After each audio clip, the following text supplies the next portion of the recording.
YSR Congress party జెండాలను పగలగొడటం చాలా దారుణమైన విషయం. ఎవరికి అడ్డం లేకపోయినప్పటికీ ఈ యొక్క దుస్సాహసానికి ఒడిగట్టిన అధికారులు కానీ, అటు టీడీపీ నాయకులు కానీ, జనసేన నాయకులు కానీ ఈ చర్యలను మేము తీవ్రంగా వ్యతిరేకిస్తా ఉన్నాం. భవిష్యత్తులో దీనికి తగిన మూల్యం మీరు చెల్లించుకోక తప్పదు. ఈ విధంగా వైఎస్ఆర్ కాంగ్రెస్ పార్టీ జెండాల జోలికి వస్తే రేపు రానున్న రోజుల్లో మీకు ఓటు అనే ఆయుధం ద్వారా మీకు తగిన బుద్ధి ప్రజలు చెప్తారు. ఏం అడ్డం ఉందని చెప్పి ఈ విధంగా జెండాలను పగలగొడటం అనేది చాలా దారుణమైన విషయం. ప్రజలందరూ కూడా ఇది గమనిస్తా ఉన్నారు.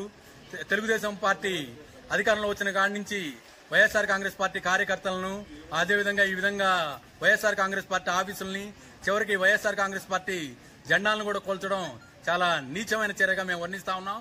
భవిష్యత్ రోజుల్లో దీనికి తగిన మూల్యం మీరు తిరిగి తీసుకుంటారని కూడా ఈ సందర్భంగా హెచ్చరిస్తున్నాం. మున్సిపాలిటీ వారు సత్తెనపల్లి పట్టణంలో ఉన్న ఏపీ నీటి జగన్ దిమ్మలు కట్టిన సందర్భంగా పాల్గొనడం జరిగింది. మా వర్షం ఏంటంటే సత్తెనపల్లి టౌన్లో ఉన్న పార్టీలకు సంబంధం లేకుండా అన్ని పార్టీలను దిమ్మలు తీయాలి తప్ప కేవలం వైసీపీ దిమ్మలు తీయడం చాలా దారుణం, నీచాతి నీచేయం. మేము కమిషనర్ గారితో కూడా మాట్లాడాము. ఇది కరెక్ట్ కాదు. ఎలాంటి నోటీసులు లేకుండా పగలగొట్టడం కరెక్ట్ కాదు. ఒకవేళ పగలగొడితే అన్ని పగలగొట్టాలా, పక్షపాత ధోరణి అనేది లేకుండా చూడాలని చెప్పి మేము కోరుతున్నాం.